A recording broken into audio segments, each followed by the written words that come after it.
একটা নারীর জন্য সবচাইতে বিশ্বাসের জায়গা হচ্ছে দুনিয়াতে তার স্বামী। একজন নারীর জন্য সবচাইতে দুনিয়ার ভরসার জায়গা হচ্ছে তার স্বামী। একজন নারীর পৃথিবীতে সবচাইতে অন্তরের মধ্যে সবচাইতে ভালোবাসা পৃথিবীর বুকে তার স্বামী। আরেকটু জোরে। কোন একজন মেয়েকে জিজ্ঞেস করেছিল যে আপনি যাকে যাকে ভালোবাসেন একটু লিস্ট করেন।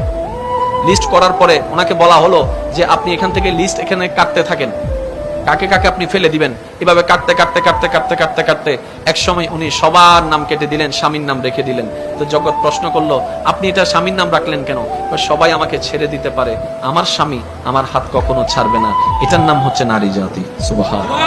আপনি একটু খেয়াল করে দেখেন না, আপনি আমি নিজের এলাকা ছেড়ে যদি কোথাও যাই 3-4 দিন পরে কিন্তু আর ভালো লাগে না। কথা বলেন।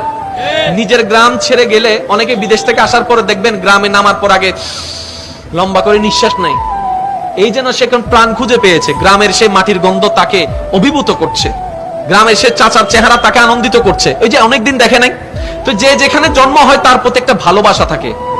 আমাদের মা বোনদেরকে দেখেন, যেখানে জন্ম হয়েছে, যেখানে ছোটবেলা থেকে বড় হয়েছে, যে উঠানে খেলেছে, যে ঘর ছেড়েছে, যে ঘরে খেলেছে, যে ঘরে থেকেছে, যে পরিবারে বড় হয়েছে, হঠাৎ করে একটা প্রস্তাব আসলো, অচেনা এক পরিবারের মধ্যে চলে যাচ্ছে, অচেনা একটা পরিবারের মধ্যে চলে যাচ্ছে, অচেনা এক সমাজে চলে যাচ্ছে। জীবনও কোনোদিন থাকে নাই সে ঘরে, ওই ঘরে চলে যাচ্ছে।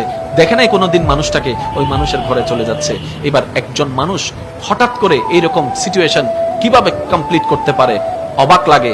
মনে রাখবেন, আল্লাহ তাআলা যদি আমাদের মা বোনদেরকে ধৈর্যের পাহাড় না বানাতেন, হয়তো এই পৃথিবীতে পরিবার নামটা থাকতো না, সংসার নামটা থাকতো না। আপনি আপনার মা